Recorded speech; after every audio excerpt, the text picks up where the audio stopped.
Hello my dear friends, you're in the Military Summary channel. In this video we're going to discuss the most important events that took place during the previous 12 hours. We have lots of very interesting updates, so let's start. And first we're going to talk about the conflict on the territory of Ukraine. Today is the 9th of May, which means that many countries celebrate the Victory Day.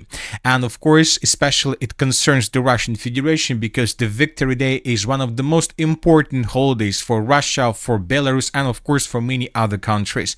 And as you may know, these days the president of Ukraine, Zelensky, made lots of statements about upcoming parade, and he threatened that he would attack the Red Square, he would attack the Russian parade, and so on. And of course the situation was very difficult. The Russians announced a 2-day ceasefire, but the Russian ceasefire was rejected by the Ukrainians at the beginning. And of course, almost till the beginning of the 9th of May, there were some concerns that the Ukrainians indeed would attack the Red Square and so on. But probably several hours before the beginning of the 9th of May of 2026, the President of the United States of America made a very important statement. He said that I am pleased to announce that there will be a 3-day ceasefire in the war between Russia and Ukraine. The celebration in Russia is for Victory Day, but likewise in Ukraine, because they were also a big part and factor of World War II. This ceasefire will include a suspension of all kinetic activity and also a prison swap of 1,000 prisoners from each country. This request was made directly by me, and I very much appreciate its agreement by President Vladimir Putin and President Vladimir Zelensky. Hopefully, it is the beginning of the end of the very long, deadly and hard-fought war. The talks are continuing on ending this major conflict, the biggest since World War II, and we are getting closer and closer every day. And right after the President of the United States of America made this statement, both the Russians and the Ukrainians confirmed this. For example, Special Aide Ushakov stated that Russia agreed to support Trump's initiative to extend the ceasefire with Ukraine until May 11th. Russia supported Trump's initiative to conduct a 4,000 prisoner exchange with Kyiv by May 11th. Agreement on extending the ceasefire and exchanging prisoners were reached during telephone contacts with the US presidential administration. Importantly, President Trump's initiative for a ceasefire and prisoner exchange is timed to coincide with the 81st anniversary of Victory Day. The President of Ukraine, Zelensky, also confirmed the situation, but he did this in his manner. He published a very interesting law, a very interesting order. He said that, taking into account the numerous requests for the humanitarian purpose outlined in the negotiations with the American side on May 8, 2026, I resolve. So it's like his decision, his resolution. Allow a parade to be held on May 9, 2026 in the city of Moscow, Russian Federation, for the duration of the parade from 10 a.m. Kyiv time on May 9, 2026. The territorial square of Red Square should be excluded from the plan for the use of Ukrainian weapons. This decree shall enter into force on the day of its signing. So obviously this is something like an act of humiliation of the Russian Federation, and obviously this statement means that most likely on the 12th of May everything will start from the beginning, will resume. We are talking about clashes along the line of combat contact, but most likely the next 3 days we won't see anything. But probably there are very high chances that this ceasefire would be violated on the 11th of May of 2026, somewhere at noontime. Now let's return to Russia, to Moscow, and let's discuss the most important details about the parade. According to information we have, the presidents of Kazakhstan and Uzbekistan will participate in Victory Day celebrations in Moscow. That was stated by Yuri Ushakov. Also, he said that Vladimir Putin will also hold a friendly lunch with Alexander Lukashenko, the president of the Republic of Belarus. Furthermore, we know that the Prime Minister of the Slovak Republic also came to Moscow, and this is the moment when he arrived on the stage of the city of Moscow. And according to information we he brought a message to the president of Russia. The Ukraine conflict is nearing an end, according to Robert Fico. The main message I want to convey to President Putin, the key word is dialogue. We must meet and talk together. I am an absolute supporter of any kind of ceasefire. I believe it's 100 times better to sit at the table and negotiate, the Slovak Prime Minister added. And I would like to point your attention that this is the message that was sent by the President of Ukraine, Zelensky. So which means that President of Ukraine, Zelensky, wants a dialogue between Russia and Ukraine, between, first of all, Putin and Zelensky himself. So this is the situation, of course, and we have several videos from parade itself. For example, in this video, we can see the President of Russia and the President of the Republic of Belarus right at the beginning of the parade, and here we can see several videos and several pictures from the parade itself. The parade in Moscow is being commanded by General Mordvichev, the commander of the ground forces, who led the storming of Mariupol. The Minister of Defense is attending the parade in civilian form. And according to information we have, during the parade, the Russians published pictures and videos of the 5th generation Geranium drone, and here we can see these pictures. So this is the most modern Russian weapon when talking about drones, of course, not missiles, but just drones. And probably that's it. The sources are saying that the parade was very short, up to 45 minutes. So this was the shortest parade, and this is, first of all, the 5th parade during the special military operation, and this parade is the shortest parade since the beginning of the special military operation, which means that the Russians understand that it's too dangerous to carry out all these things during the war period of time, despite the fact that the ceasefire was announced. As for the city of Ukraine and as for the city of Kiev, during the previous 24 hours, lots of updates and lots of videos were published on the matter of exodus of the citizens of Kiev from the city. As you can see, many cars were leaving the city of Kiev, probably due to holidays or maybe due to the words that were made by the Russians that if the Ukrainians violate the May's holiday ceasefire, the Russians will attack the central part of Kiev with Oreshnik missiles. So as you can see, lots of people were leaving the city of Kiev, just trying to stay on the safe side. At least this is how the pro-Russian sources showed the situation. And of course, maybe one of the most important thing that forced the Ukrainians to leave the city of Kiev was this video published by pro-Russian sources. And here we can see the Russian drone that was flying over the central part of the city of Kiev. And here we can see the Ukrainian parliament. So the Russians with this video were trying to show the Ukrainians that they carry out and conduct always reconnaissance operation over the central part of the city of Kiev, and the Russians know when exactly they can attack and what to attack and how to attack. All these things, of course, forced the Ukrainians to leave the city of Kiev from one side, but from the other side, the fact that the Ukrainians were leaving the city of Kiev means that the Ukrainians don't trust the President of Ukraine, Zelensky. And this video, first of all, shows us that the Ukrainians indeed believed that the President of Ukraine probably could have attacked the territory of Russia and the Red Square during the 9th of May. So this is the situation. This is how the things are developing. And of course, we have a lots of videos from the line of combat contacts. Before moving there, the ceasefire. The question is whether both the Russians and the Ukrainians follow ceasefire, and we have an answer to this question.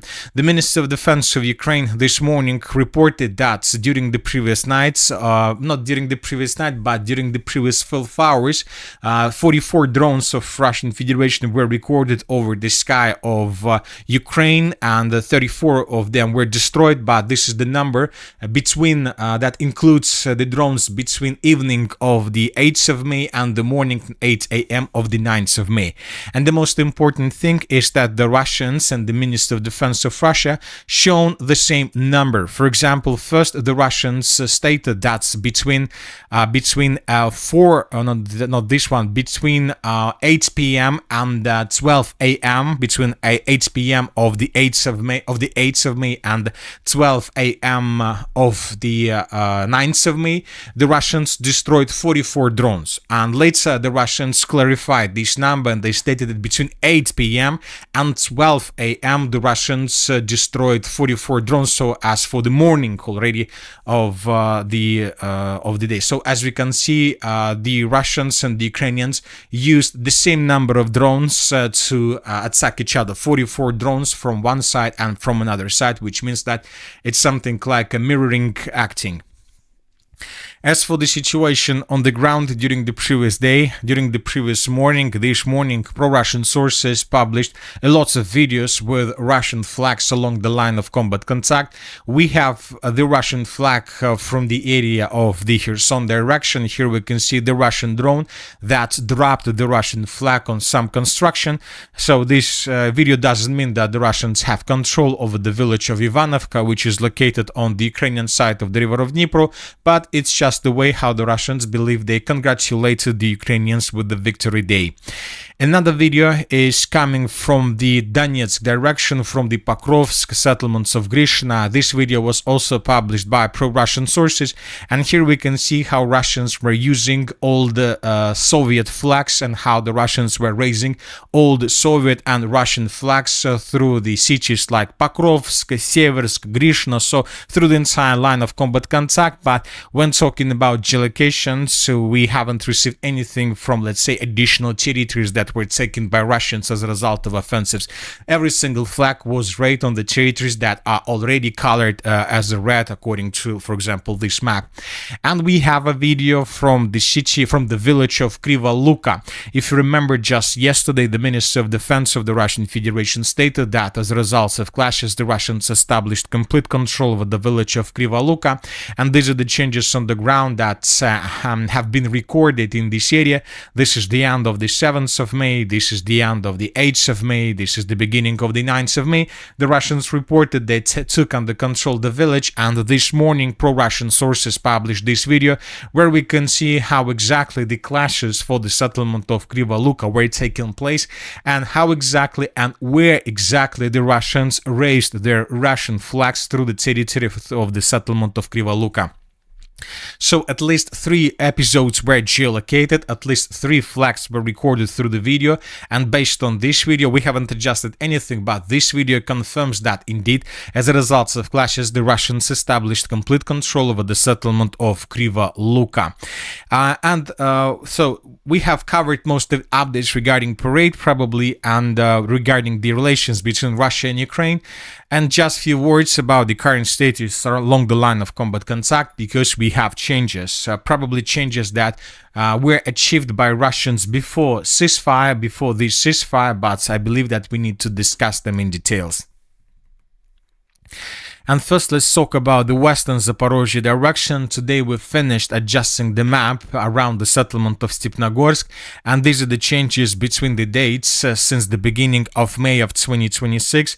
And as you can see, according to this situation, at the beginning of May, the Ukrainians launched their western Zaporozhye major offensive operation, and as a result of this western Zaporozhye major offensive operation carried out by the Ukrainians managed to improve their position significantly and almost recapture the settlement of Stepnogorsk and everything in this area. So huge territories and significant number of villages were recaptured by the Ukrainians, according to different sources. Of course, we are waiting for additional geolocations to receive more proofs, but most likely this is the situation on the ground. For some reason, the group of forces Dnipro were forced to fall back from this area towards the settlement of Kamenska with the purpose to organize defenses in this area. If Russians lose control over the city of Stepnogorsk, this is going to be a very, very painful situation for them, because the Russians wasted a month to take these territories under complete control, and now the Russians are about to lose all these territories just within a week of clashes with the Ukrainian forces. Another important area is the settlement of Verkhnya Tersa. Today a video was published. We haven't added this video, but the video exists, and we have a video where we might see how the Ukrainians were attacking Russians that were located in the most southern parts of the settlement of Verkhnya Tersa. So we start receiving the first updates that confirm Russian control over at least the southern and maybe even over the southeastern parts of the settlement, and that the Russians continue advancing further further in the northern and the northwestern direction. So these are the changes on the ground between the dates. This is the end of the 8th of May and this is the beginning of the 9th of May. Most likely right after the end of the May ceasefire we might see additional changes and the report of the Minister of Defense of the Russian Federation about complete control over the territory. Now let's move further. As for the city of Konstantinovka, the Russians during the previous days before the beginning of the May ceasefire managed to improve their positions significantly. And these are the changes on the ground between the dates. This is the end of the 7th, this is the end of the 8th, and this is already the beginning of the 9th of May of 2026. The Russians improved both through the eastern part of the southeastern parts of the city of Konstantinovka. We made these changes based on the video that was published by pro-Ukrainian sources. Here we can see how the Ukrainians were attacking edge positions of the armed forces of the Russian Federation in this area, and we have a report that the Russians also managed to improve their positions significantly through the western parts of the settlement, and the Russians are about to establish complete control over the western citadel of the city, and it seems according to this report that the Russians have already done this. So these are the changes on the ground through the western parts of the city of Konstantinovka. This is the end of the 8th of May and this is already the beginning of the 9th of May of 2026. The main part of the battle of the city of Konstantinovka has passed. The Russians seems to me captured the southwestern and the western parts of the city, and the Ukrainians in coming days most likely would be forced to fall back from this area in the northern direction, of course, if they have this possibility, because the Russians have complete and total active drone control over the territory.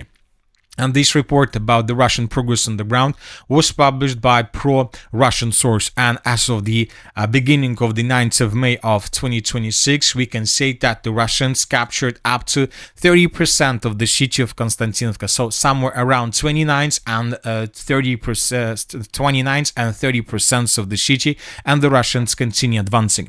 Furthermore, according to information we have, the Russians, when they finished the battle for the settlement of Novodmitrievka, moved their forces further in the northern direction, and the Russians answered the settlement of Molocharka. And these are the changes on the ground between the dates through the northeastern flank of the city of Konstantinovka.